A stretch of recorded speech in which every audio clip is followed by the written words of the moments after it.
Quantos acharam a carta de Paulo a Filemon? Capítulo único, verso 18, podemos ler? Vê um pouco atrás, a partir dos 16, para a gente.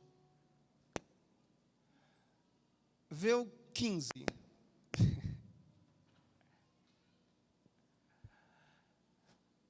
Vamos ler?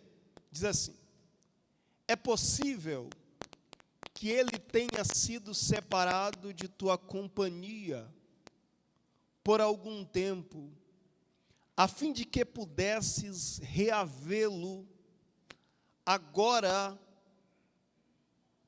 e para sempre, não mais na condição de escravo, aliás, muito melhor do que escravo, como irmão amado, particularmente por mim, e ainda mais a ti, tanto como amigo pessoal, como cristão. E assim sendo, se me consideras um irmão no Senhor, recebe-o como se recebeste a mim mesmo. Contudo, se ele te causou algum dano, ou te deve alguma coisa, lança isto em minha conta. Eu, Paulo, escrevo essas palavras de meu próprio punho, e eu te pagarei, para não te dizer que tu, a ti mesmo, a mim te deves. Amém? Vocês estão assentados? Continuem assim, eu peço alguns minutos de vossa atenção. Queridos, servos do Deus vivo, noiva do Cordeiro aqui reunida para celebrar ao Senhor. Nós estamos aqui por causa da bandeira de Cristo. Nós estamos aqui por causa da pregação do Evangelho que chegou até nós. E nesses dias em que a nossa fé é continuamente, constantemente, incessantemente atacada, precisamos despertar e ter em nós muito fixo o entendimento do que é o Evangelho, o que é essa fé que nós servimos. E isso precisa estar resolvido em nós, não apenas como frequentadores de igrejas. Nós precisamos entender quem somos, onde estamos, para onde vamos, e isso não só de forma normativa, mas nós precisamos ter esta convicção e esta confiança resolvida em nós. Sabe aquele negócio de ser resolvido? A melhor coisa é você ser resolvido em alguma área da sua vida, ou em todas as áreas da sua vida. Fulano é resolvido nessa área. Nós precisamos ser resolvidos como cristãos. E se nós pudermos elencar algumas coisas para conceituarmos o que é o Evangelho. O Evangelho é o conjunto de ensinamentos e a comunicação do que somos em Deus, do que Ele representa para nós. Quem gosta aí de uma leitura secular, já deve ter se deparado com um livro chamado O Príncipe, do Maquiavel. No Príncipe, o Maquiavel fala sobre os caminhos que uma pessoa, que um príncipe, que um líder percorre para chegar ao poder. E ele traça estratégias e formas de como este príncipe deve se comportar ao chegar à posição de liderança, de acordo com o caminho que ele trilhou para lá chegar. Existe uma forma de se comportar. Tem um outro livro chamado A Arte da Guerra, também, que dá uma noção sobre isso. A comunicação, sempre quando você ocupa uma posição, quando você assume uma nova posição, seja ela uma liderança na igreja, a liderança de um departamento, a responsabilidade dos cultos nos lares, da rede de mulheres, da rede de jovens, de ministrar um discipulado, ou já no âmbito secular, você assume uma nova posição na empresa. Tinha uma coisa que me entristecia muito quando eu era criança na igreja, não faz muito tempo. Quando mudava, a gente congregava naquela igreja, que sempre mudava o pastor. E aí, quando chegava o pastor presidente e dizia que ia mudar o nosso pastor, eu ficava triste, ficava brabo. Porque sempre muda alguma coisinha. Quando você assume uma posição, você vai acrescentar características que fazem parte da tua assinatura como gestor. E aí há aquelas diferenças, aquela mudança. Pronto, prefeituras, empresas, às vezes muda completamente, porque a pessoa que assumiu vai dar a visão dela para aquele departamento, para aquela igreja, para aquele cargo no trabalho, para aquela cidade, para aquela nação, para aquele país. Vocês vão lembrar aí das capitanias hereditárias que tinha, e aquela dominação da Grã-Bretanha, da Inglaterra, sobre os países asiáticos, alguns, e como quando eles assumiam, aqui no Brasil também, na época da colonização, eles assumiam, conquistavam aquela nova terra, conquistava aquele novo povo, eles traziam as literaturas da colônia, traziam o pensamento, o jeito de se vestir, e aí você imagina as portuguesas chegando, né, e tentando dar dica de beleza para as índias brasileiras, para os índios brasileiros, que graça que deve ter sido, né?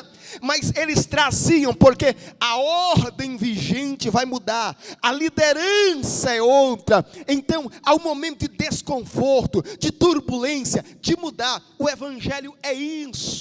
O povo que habitava na região da sombra da morte, viu uma grande luz. Agora um grande Senhor, soberano, conquistador de todas as coisas, compra para Deus homens de todas as raças, tribos, línguas e nações. Só que este povo, aleluia, e o povo aí que não veja, é semelhante aos bárbaros, não tinham o jeito de falar do reino, o jeito de se vestir do reino, o jeito de pensar do reino, o jeito de agir do reino.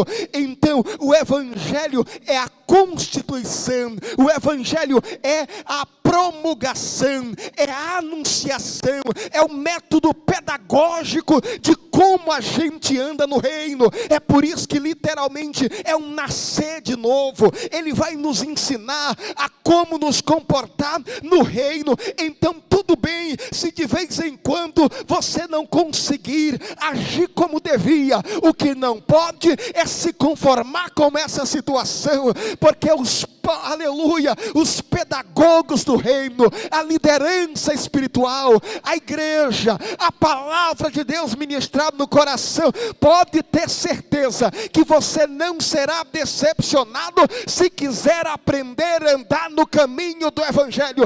Então tem paciência contigo mesmo, tem paciência com a tua família, tem paciência com a tua casa, tem paciência com a tua história. Nós estamos no caminho aprendendo, mas Ele está nos ensinando pelo Espírito.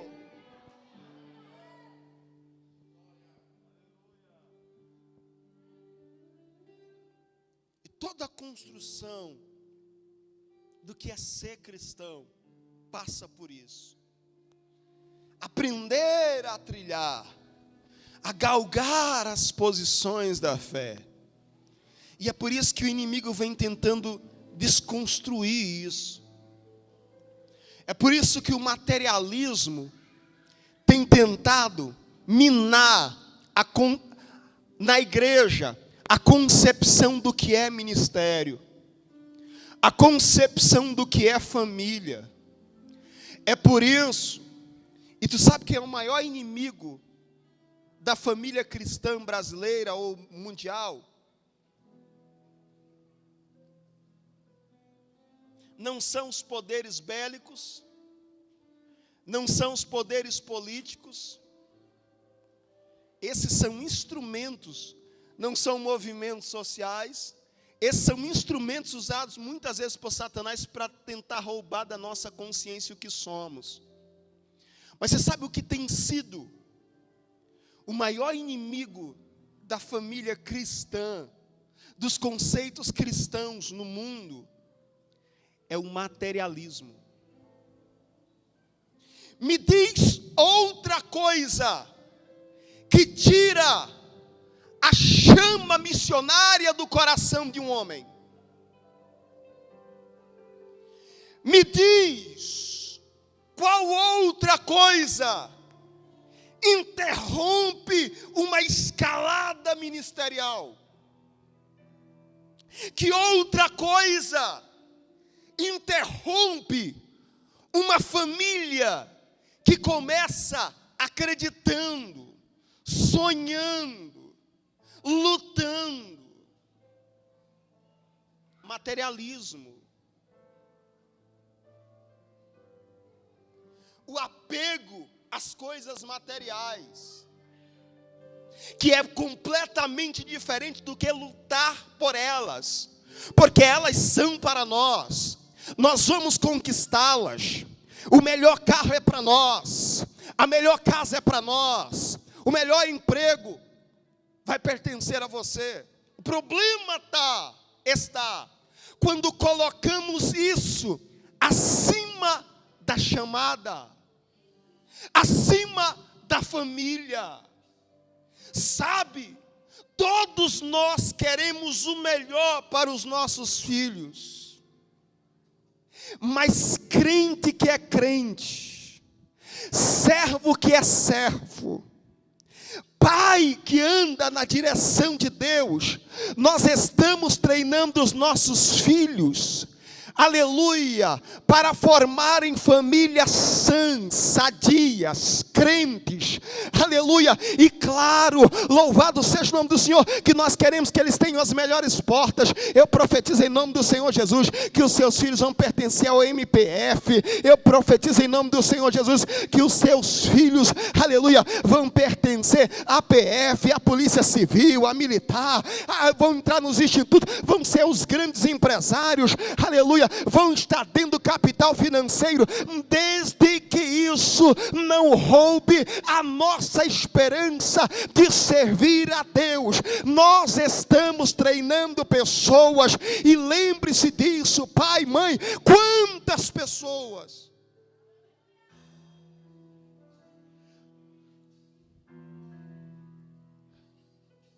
Jesus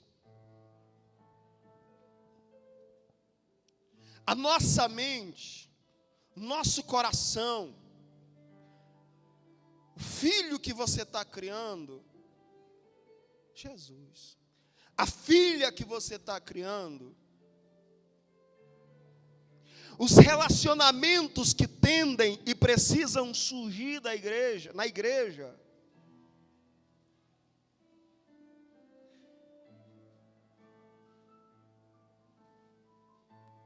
claro, que se surgir já concursado, com estrutura, empreendendo, beleza. Mas os teus filhos não são moeda de troca.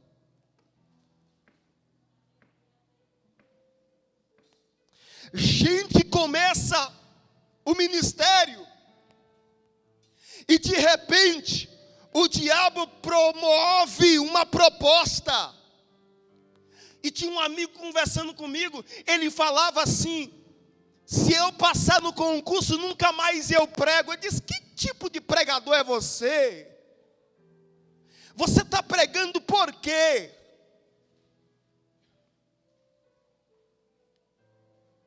E esses dias eu perguntei para um outro, eu disse: quanto foi que o diabo pagou para destruir tua chamada?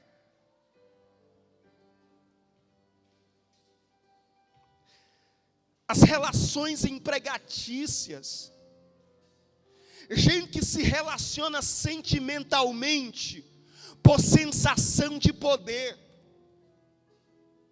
por oportunidades de escalonar e galgar posições. Gente que Deus deu uma família, deu estrutura, mas lá no meio da relação de trabalho, aí tem que participar da festinha na lancha em cima do lago, e aí lá ninguém é de ninguém, nem nada. Não!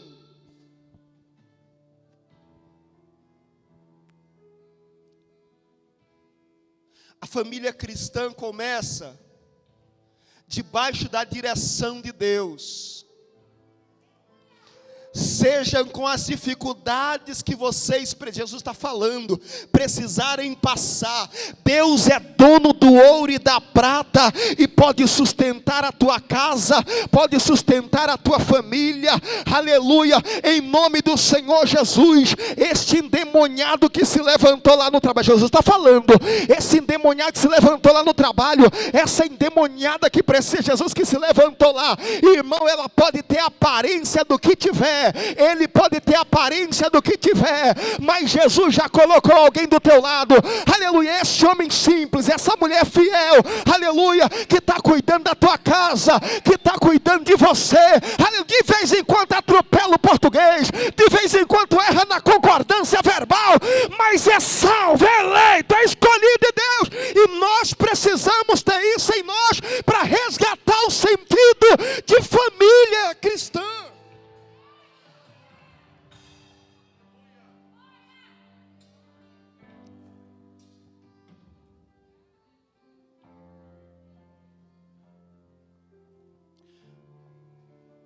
Vamos fechar um compromisso com Deus.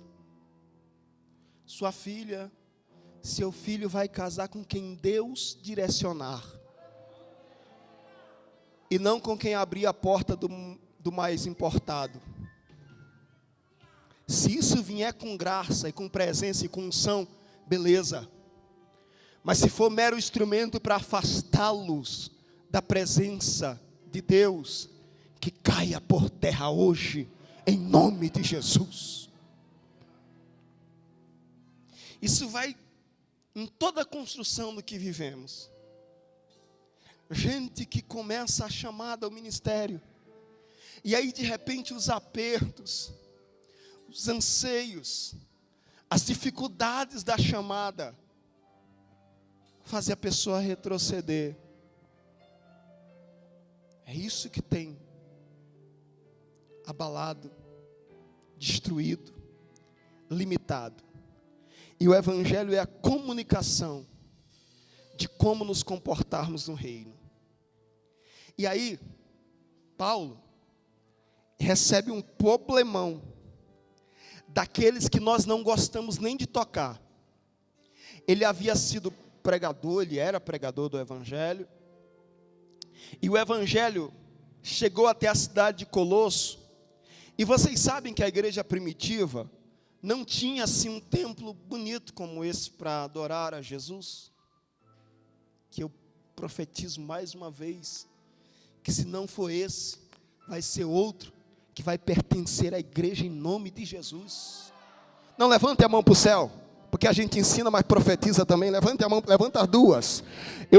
Toda vez que eu venho aqui eu falo isso e vou falar de novo, em nome do Senhor Jesus. Levanta a mão para receber a palavra profética, em nome do Senhor. Eu vi aqui o pastor falando, em nome, e a gente sabe como é que é a dificuldade, todo mês, aleluia, louvado seja o nome do Senhor, mas essa igreja tem uma palavra de autoridade nas mãos. Nós somos a noiva do Cordeiro, e nós tomamos posse em nome do Senhor Jesus, do galpão próprio da igreja. Nós tomamos posse em nome do Senhor Jesus. Eu profetizo isso hoje. Jesus, vou arrumar problema para o Senhor. Se só teu servo e tua palavra em minha boca é verdade, o Senhor vai prover, aleluia, o tempo próprio, a chácara para os eventos, e esta casa que o pastor disse aqui, isso aí para muita gente aí é nada. Jesus, o Senhor tem poder para fazer isso. Jesus, louvado seja o nome do Senhor. O Senhor é dono do ouro e da prata. Os filhos das trevas aí celebram, andam para um lado para o outro. Nós vimos há tempos atrás os escândalos na Lava Jato, como os homens brincavam rasgando condição, dinheiro para perdição, para morte, para mentira, para o ocultismo, para a vaidade. Então para o teu reino nós também pedimos para fazer coisa de forma certa, para a glória do teu santo nome, para edificar a vida, e nós declaramos hoje em nome de Jesus essa providência aqui.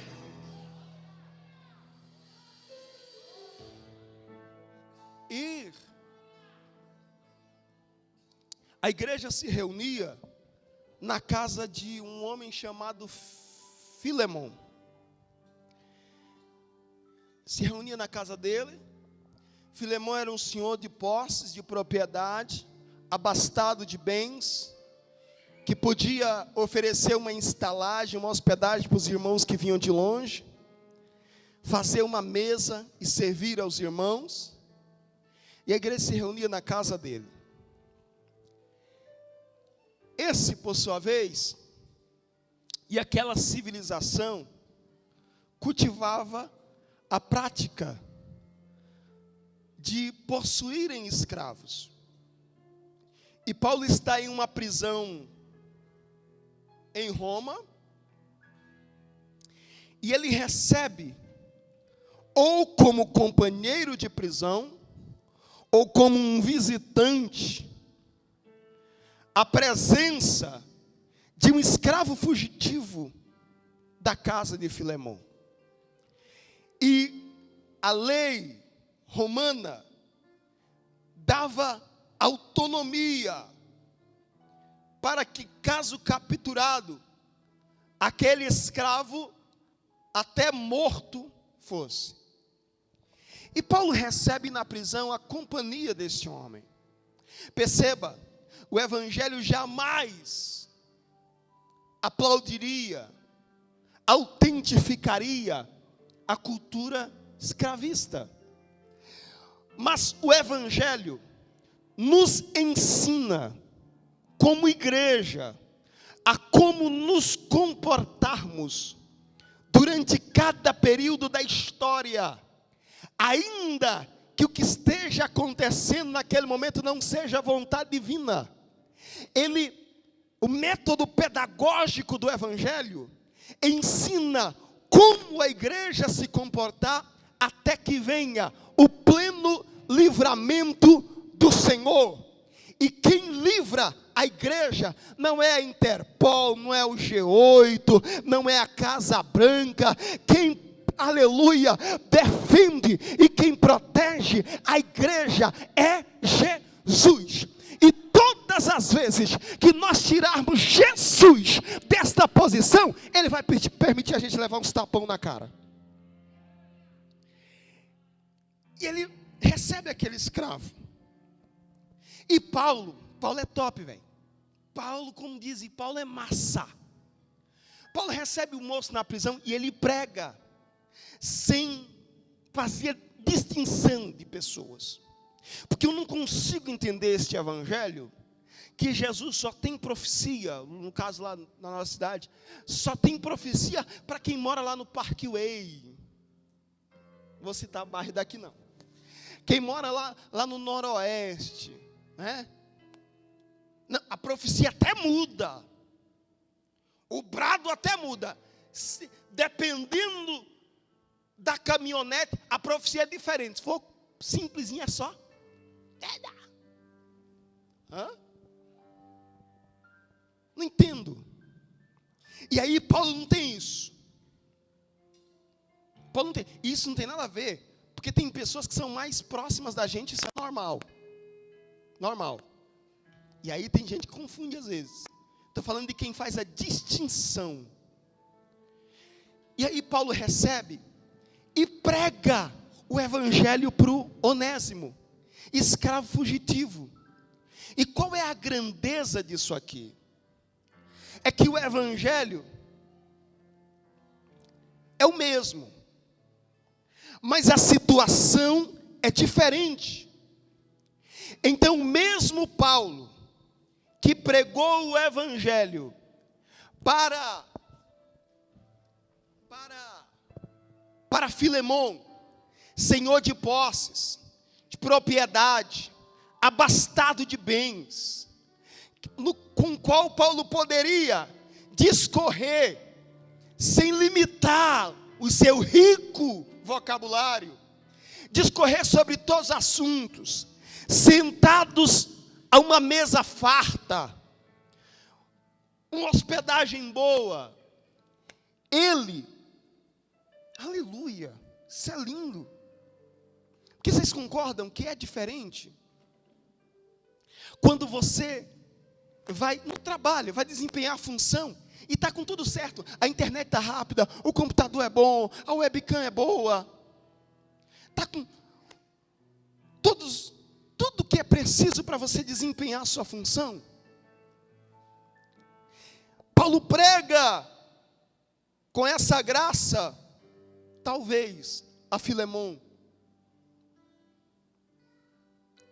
porque parece, ele dá a entender que eles se conheciam,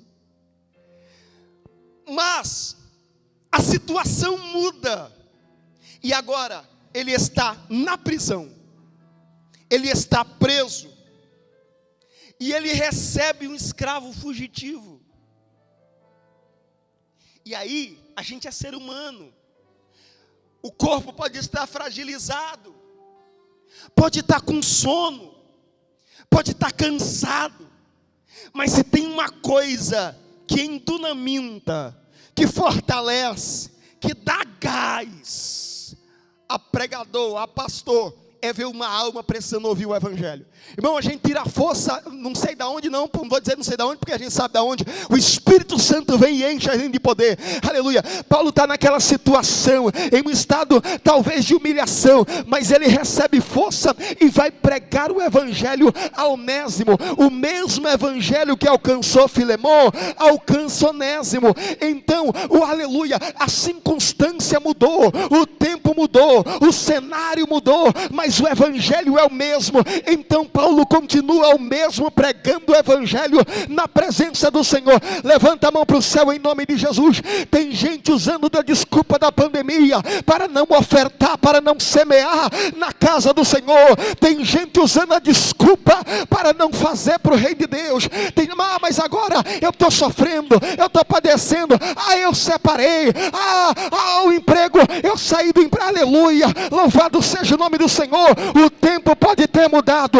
mas o evangelho é o mesmo, a tua fidelidade é a mesma ao Senhor. Então, em nome do Senhor Jesus, neste período de adversidade, celebra o Senhor, honre ao Senhor, sirva ao Senhor, ande na presença do Senhor, louve ao Senhor. O tempo mudou. E aí a gente tem a tendência de ficar no saudosismo, Eu conversava com um amigo pregador ontem, e ele falava assim, está muita coisa mudada, muito mudou. Aqueles cultos, aquele negócio, a gente saía se encontrando, ia todo mundo para o monte. Eu falei, o problema é que todo mundo fez família, velho. Não dá para todo mundo sair mais assim não. O tempo mudou. Mas o evangelho é o mesmo. Você é o mesmo. E você vai produzir também nesse tempo. Você vai produzir também nesse período.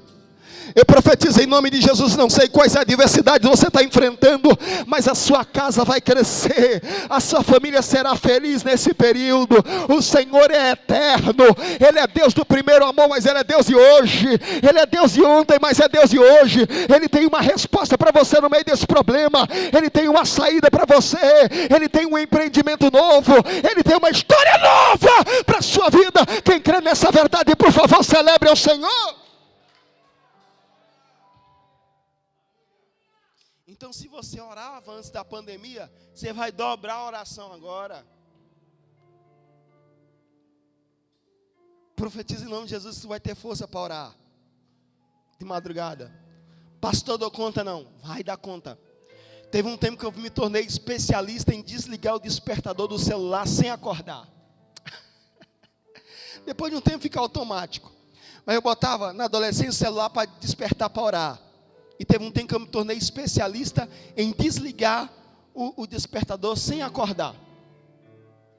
E um dia orando, eu falei, Jesus, eu quero que o Senhor mande um anjo me visitar para eu acordar. Ó. Mente de crente pentecostal.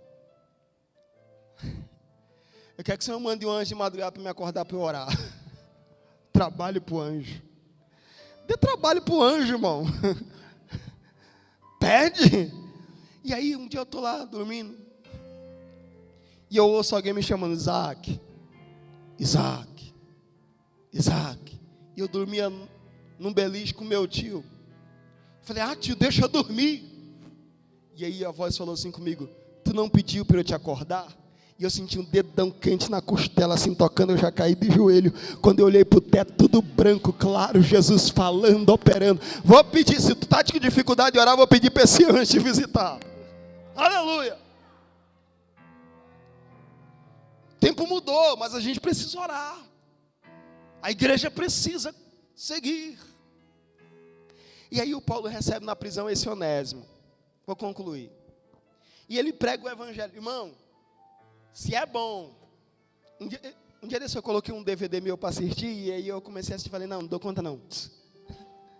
Mas se é bom ouvir um da gente aqui falando de Jesus. É bom. A gente ouviu o pastor T.D. Jakes pregando, né? Muitos pastores aí, pastor Júnior, alguns, Camila, né? Tantos outros nomes. Imagina o que é ouvir Paulo pregando, irmão. E o Onésimo ouve aquele negócio de ficar babando com aquela pregação de Paulo. O Espírito Santo entra no coração de Onésimo e faz a mudança. O escravo fugitivo. O moço está feliz da vida, está pulando, lá pulou, está alegre, está contente. Aí vem Paulo. Porque pastor está aqui para de vez em quando tirar a tua empolgação. Que isso, gente? Não, eu aprendi que o pastor tem que animar. Sim, depende. De vez em quando você está muito empolgado. Quer correr mais do que pode. Leu 5 capítulos, quer pregar 20. Orou 5 minutos, quer pregar 2. E aí, a gente tem que segurar um pouco. E tem muita gente que não entende, pensa que é para mal. Está segurando meu ministério. Deixa ser besta. É zelo. É cuidado. Tem tempo para tudo. É amor. Que pode ser que você saia correndo na doida e caia bem ali, e aí o tempo que você vai passar esperando, tentando voltar, tentando restaurar, tentando recuperar, é muito maior do que o tempo do aprendizado aqui debaixo do regaço. Aprender assim leva tempo. E aí o Onésimo está empolgado. Paulo coloca a mão no ombro dele e fala assim: Onésimo, está feliz? Estou feliz. Achou bom? Achei bom demais. É bom você ver. Já viu a gente quando acaba de receber Jesus? Ou quando acaba de receber o batismo? Aí um negócio, todo culto aí, parece que, né? Onésimo está assim. E aí Paulo coloca a mão no ombro dele e fala assim: Onésimo, mas conta um negócio aqui para mim. Me conta a tua história. Como é que está a tua vida? E aí Onésimo abre a vida para Paulo. Conta que está fugindo. E aí Paulo vai tocar na ferida. Não podia deixar só o menino pulando. Não podia deixar o menino só sair pregando. Não podia deixar só o... Não. Sabe por quê?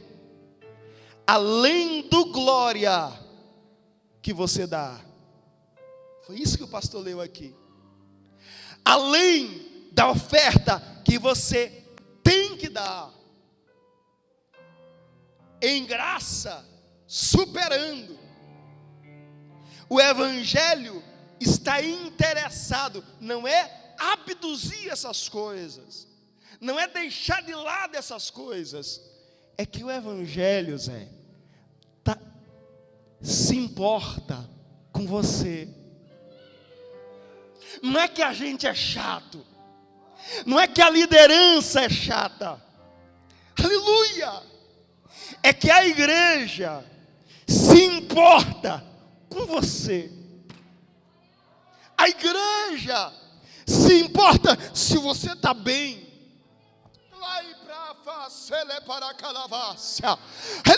Não é que a igreja quer meter o bedelho e determinar com quem você namora ou deixa de namorar. É que a igreja entende, a liderança entende, e como pais espirituais sabem o que é melhor para você. É zelo, velho.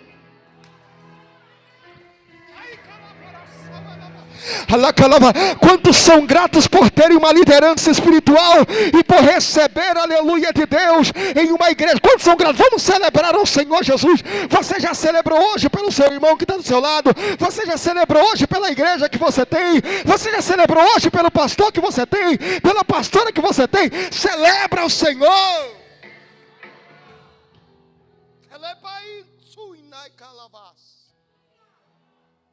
É cuidado. Quantas vezes mãe, pai, não falam um negócio para a gente, fica bravo. E aí às vezes perde. E às vezes o ovelho está longe.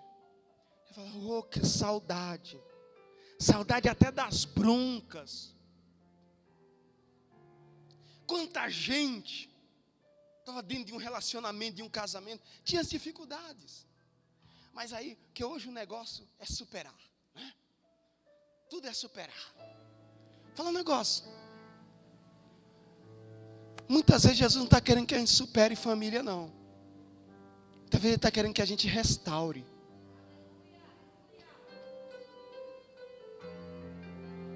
E isso vai na contramão. E aí, passou e a pessoa, estou com saudade até da briga. E aí o Paulo puxa, vamos partir para concluir. Vem cá, Onésimo, me fala como é que está a sua vida. Bota aí o porão da tua alma, bota para fora. Pastor, é isso mesmo. Eu estou feliz aqui, estou pulando, está legal aqui, mãe. Saí da casa do meu chefe, saí roubando algumas coisas, e eu estou aqui. E é isso. E aí Paulo vai abrir mão das coisas que era para ele estar se importando. Não, vou escrever meu livro aqui. Não, deixa para lá. É por isso que a liderança precisa ser honrada, que abre mão de tempo com família, de tempo com filho. E aí o Paulo abre mão e ele vai fazer uma coisa que nós não gostamos. Ele vai arregaçar a manga, porque a ética ministerial, a gente aprende Armateologia. A armateologia é a doutrina do pecado. A gente aprende em homilética e em eclesiologia, processador talento, que para a gente tocar na vida de alguém, se não for uma revelação profunda de Deus, na responsabilidade de guias espirituais, para intervir que aquela pessoa morra, for uma coisa leve, a gente precisa que a pessoa traga o problema, que quando ela traz, quando ela fala, ela abre o espaço para nós tocarmos e opinarmos. Tem momento que não, Jesus vai revelar e a gente vai ter que ir lá e intervir meio que o coitado está tão cego que não vai abrir nada. Mas aí, Onésimo abre. E Paulo vai entrar no meio da cisma para resolver. Coisa boa é quem tem uma liderança que cobra, que toca. Estou preocupado com esse tipo de igreja. O povo entra, sai, não conversa, não tem ninguém para dizer assim: e aí, como é que está? E aí, meu filho, tudo bem? É? E aí? E aí o Paulo vai fazer um negócio, ele vai entrar na cisma, e pensa no seguinte: são duas ovelhas da mesma igreja, Filemon e Onésimo. Os dois estão brigados. É uma cisma. Essa é a epístola que mais fala de uma cisma social. Uma birra, uma briga entre os dois. E o pastor é aquele que cuida, é pastor do promotor e da mãe do traficante. Por isso tem algumas palavras que não cabem no nosso vocabulário. E aí, ele vai entrar, calma aí, os dois são ovelha. A alma dos dois tem o mesmo valor. Onésimo é dono de Filemon, dono de posses, de propriedade, mas os dois são queridos para mim. Eu amo os dois, eu quero vocês bem. E ele vai resolver o problema sem parecer estar privilegiando um dos lados. E aqui está revelada a posição da igreja ante as convulsões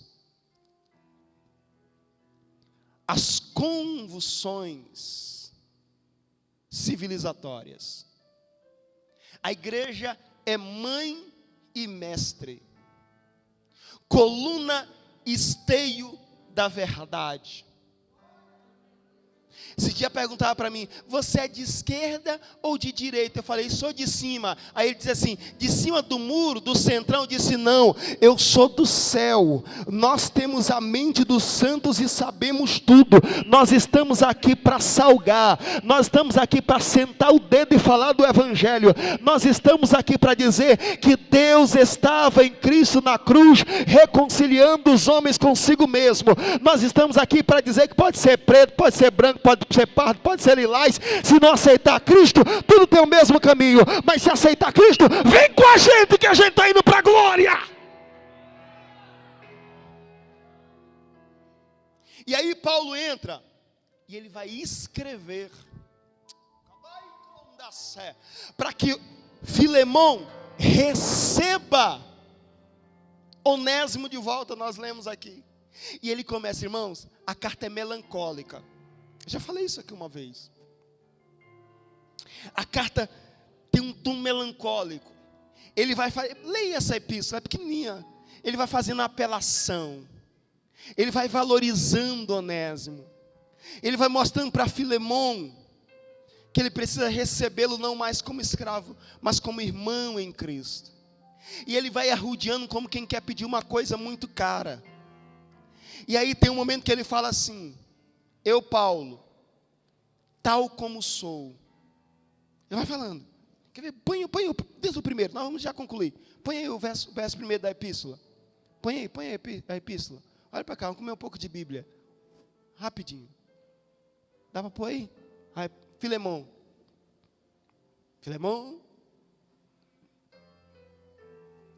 Olha o tom apela. Quando a gente olha para a Bíblia com atenção, como é que ela fala com a gente? Nada está por acaso. Olha o tom apelativo. Ele começa apelando, né? É como se ele tivesse assim, Paulo, prisioneiro de Cristo, e o irmão Timóteo. A ti, amado Filemão, nosso amado cooperador. Ele fala que, pode segurar lá, ele fala quem ele é, Paulo.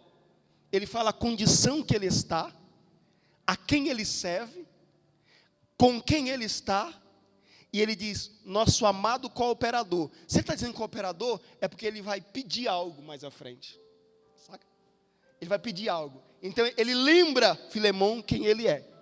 E ele parte para prisioneiro, ele está aprisionado. Pode pular o próximo versículo. A irmã Áfia, talvez a esposa, uma membro influente da igreja de Colosso, e Arquipo, ou filho, ou um cristão ativo na igreja de Colosso. Nosso amado companheiro de batalha, e a igreja que está em tua casa. Tinha uma igreja na casa de Filemão. A sua casa, templo, é uma igreja que serve ao Senhor Jesus. Pode pular, pode pular. Graça e paz, pula. Constantemente dou graça ao meu Deus, lembrando de ti nas minhas orações. Irmão, olha isso aqui. Você já visitou quem está preso? Paulo está preso. Você já visitou quem está preso? Quem está preso, uma vez eu fui acompanhar umas estagiárias no Presidial do Paraíso. Irmão, quem está preso quer saber só de ganhar o dia. O pessoal lá quer uma bituca de cigarro, quer uma carteira, quer uma roupa que vem, quer levar uma carta. Às vezes não se preocupa com nada. E Paulo diz assim, eu estou preso, mas eu estou orando. Eu estou preso, mas eu estou lembrando de ti nas minhas orações. Levanta a mão para o céu em nome de Jesus. O que é que a gente aprende e recebe de Deus? Aleluia. Louvado seja o nome do Senhor.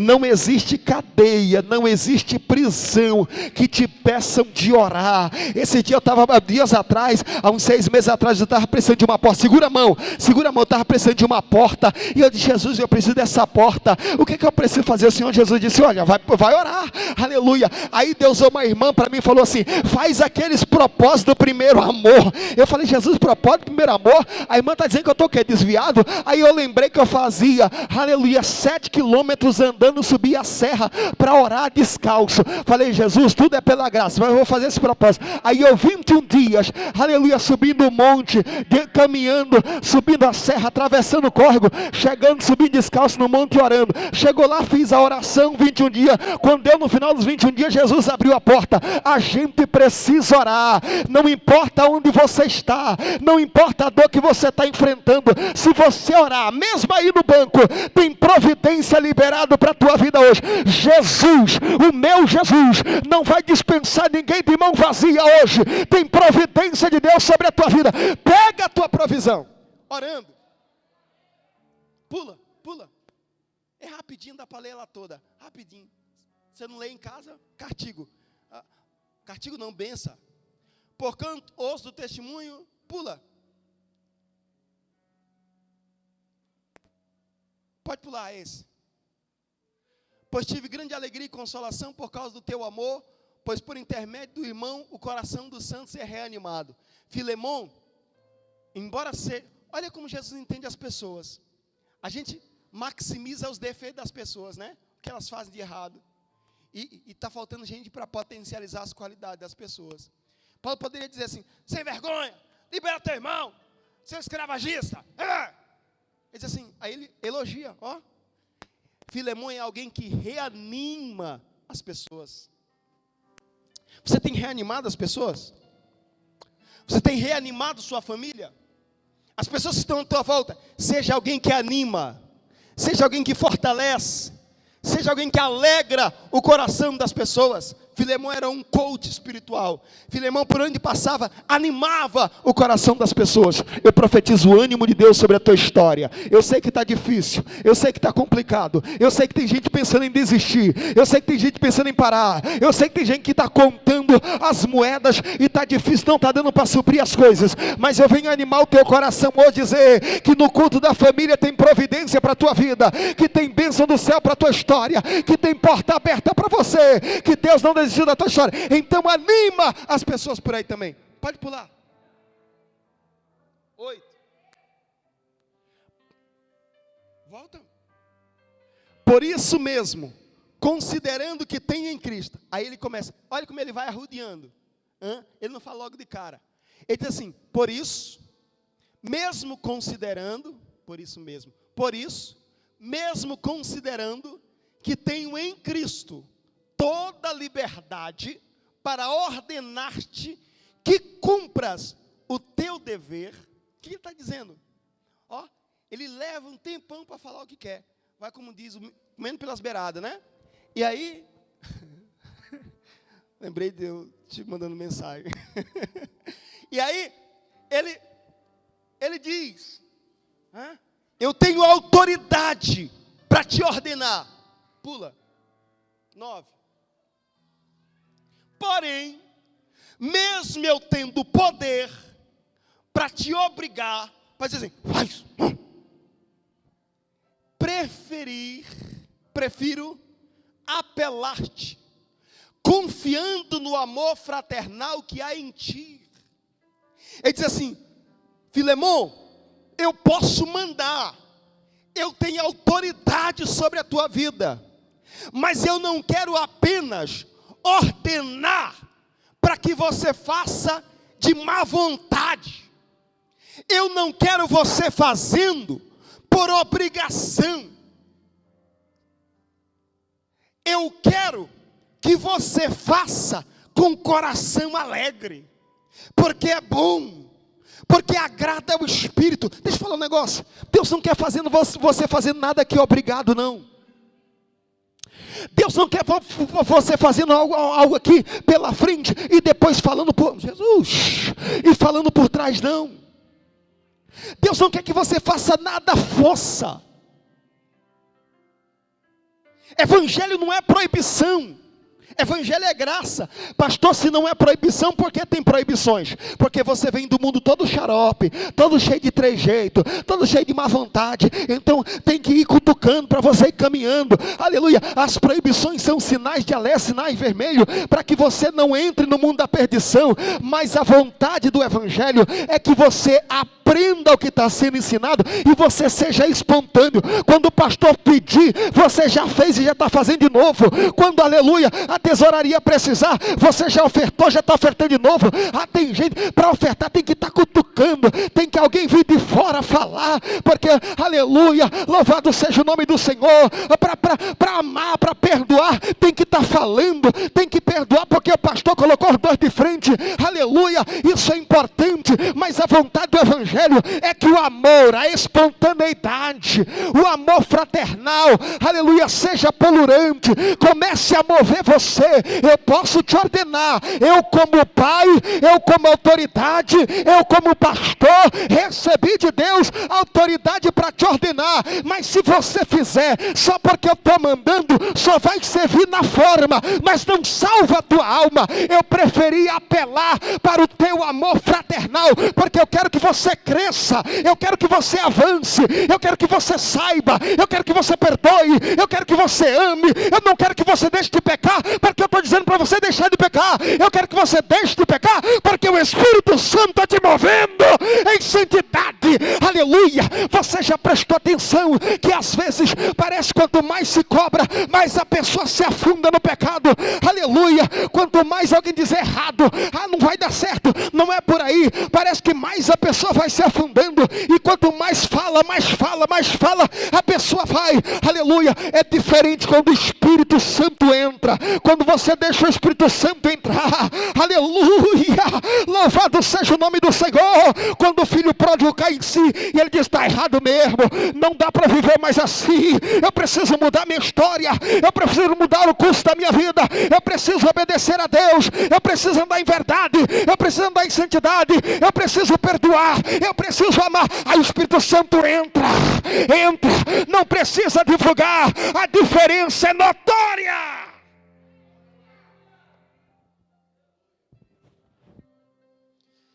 Ficou difícil, Glória. Mas Jesus está movendo vocês. Eu estou pregando para os espontâneos de Deus. Estou pregando quando a liderança olhar, a fiação vai estar tão grande que você já entendeu. Eu tenho um amigo que a gente subia para o monte para orar junto. Irmão, e a gente olhava. E eu quase que conseguia entender o que ele estava pensando. Uma vez nós chegamos no lugar, tinha uma pessoa manifesta no quarto. Ele olhou para mim. E parece que o Senhor comunicava. Em nome do Senhor Jesus. Cadê os que querem ser espontâneos em Deus? Jesus vai falar contigo claramente. Aleluia, ó. A liderança enxertou já o conhecimento em você. Então agora, aleluia, porque o crescimento é a informação externa, é a informação da tutoria pastoral, que gera vida através do Espírito Santo na tua vida. E aí é a resposta que você precisa dar. Você precisa começar a ser espontâneo. Chega de ser bebê, começa a crescer, começa a avançar e começa a ser espontâneo. Pula. Não, segura. Prefiro apelar-te, confiando no teu amor fraterno que há em ti, no amor fraterno que há em ti. Aí ele apela de novo para como ele está. Percebe que ele está criando um clima de apelação? Eu, Paulo, já velho, e agora também prisioneiro de Jesus Cristo. Irmão, eu já concluo. Mas olha, segura. Olha a profundidade disso aqui. Não, volta lá. Olha a profundidade disso aqui. Paulo, em nenhum momento, vamos lá, já velho, e agora também prisioneiro. Duas coisas aparentemente depreciativas. Dois fatores de limitação: velho e prisioneiro. Velho, perdi um pouco da mobilidade, perdi um pouco do gás, já não consigo mais fazer. Fique em pé, fique em pé, vocês. Que fará sal a lavar. Já não consigo mais fazer do mesmo jeito. E agora também sou prisioneiro. Aleluia. Aleluia. Mas olha para quem ele dá a glória da prisão. Prisioneiro de Jesus Cristo. Ele sabe que não existe cadeia que pode segurá-lo. Ele sabe que só está lá porque Jesus permite que ele esteja. Você não é prisioneiro desta dor. Você não é prisioneiro desta doença. Você não é prisioneiro desse sentimento. Você é prisioneiro de Jesus. Você está nas garras de Jesus. Dê a glória desse momento de adversidade para Cristo. Em nenhum momento Paulo diz o prisioneiro de Roma. Ele diz prisioneiro, velho, mas prisioneiro de Jesus. porque eu estou ligado a Cristo, e se Ele quiser, Ele quebra as cadeias agora e faz eu sair. Aleluia. A tua família não é prisioneira do desemprego, a tua casa não é prisioneira do desamor, da desilusão, da destruição, da falsidade, da vaidade. Você é prisioneiro de Cristo Jesus. Você pode até estar numa prisão hoje, o mal pode estar até tentando correr o teu coração, mas se você clamar, a libertação do céu vem. Se você clamar, a graça salvadora de Jesus vem. Prisioneiro de Jesus. Pula. Vamos lá. Aí ele fala, ele solta, finalmente, no 10, né? Vem interceder a favor de meu filho, que gerei enquanto estava, legal essa versão, estava na prisão. Cansou o braço? Levanta as duas mãos. Ele é velho e ele é prisioneiro. Duas coisas que poderiam servir como desculpas para ele não prosperar, para ele não crescer, para ele não avançar. Mas sabe o que Paulo está dizendo aqui? Eu estou velho. Já viu que tem momento que alguém diz assim: passou o teu tempo. Passou o tempo de você prosperar. Passou da hora desta empresa crescer. Passou o tempo de você construir família.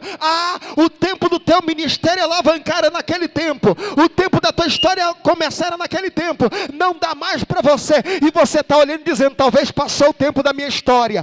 Talvez passou o tempo de eu produzir. Talvez passou o tempo de eu investir. Talvez passou o tempo de eu empreender. Talvez passou o tempo de eu acreditar. Mas Paulo está dizendo: eu, Paulo, prisioneiro e velho, gerei filho na prisão. Em nome do Senhor Jesus, levanta a mão para o céu, que eu estou profetizando que você vai gerar no meio da pandemia que já acabou, em nome de Jesus. Eu profetizo em nome do Senhor Jesus que o teu empreendimento vai crescer nesse período. Eu profetizo em nome de Jesus que você vai gerar nesse tempo. Eu não sei pelo que você passou, não sei o que está passando, mas você vai gerar em meio ao que está vivendo os maiores sonhos da tua. Quem sabe você está com saudade de algo que se foi, de um momento que se passou, de uma oportunidade, do dinheiro que você tinha, das amizades que tinha. Hoje, em nome do Senhor Jesus, Ele está dizendo: esqueça as coisas passadas, pois eu faço novas todas as coisas. Você vai gerar, você vai gerar, você vai gerar, você vai gerar, você vai gerar, você vai gerar. Olha a providência de Deus a caminho, olha a vitória do céu a caminho, olha um negócio novo, olha a rentabilidade nova, olha uma proposta nova, olha uma saída nova, olha a unção nova, olha os dons voltando, olha a profecia do céu, olha o conhecimento da palavra.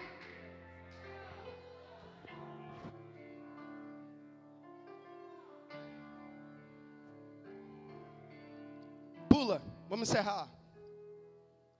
Ele no passado te foi inútil, entretanto agora é útil. É um trocadilho com o nome de Onésimo, que significa inútil, útil. Onésimo inútil, agora é útil, tanto para ti quanto para mim. Tudo que foi inutilizado na tua vida, Deus está trazendo a existência da utilidade. Os familiares que Satanás quer dizer que são inúteis, Deus está trazendo utilidade. O dom, a tua serventia na igreja e na sociedade vai ser útil. Pula, vamos encerrar. Eu te envio de volta, como se estivesse enviando meu próprio coração. Coisas vão voltar,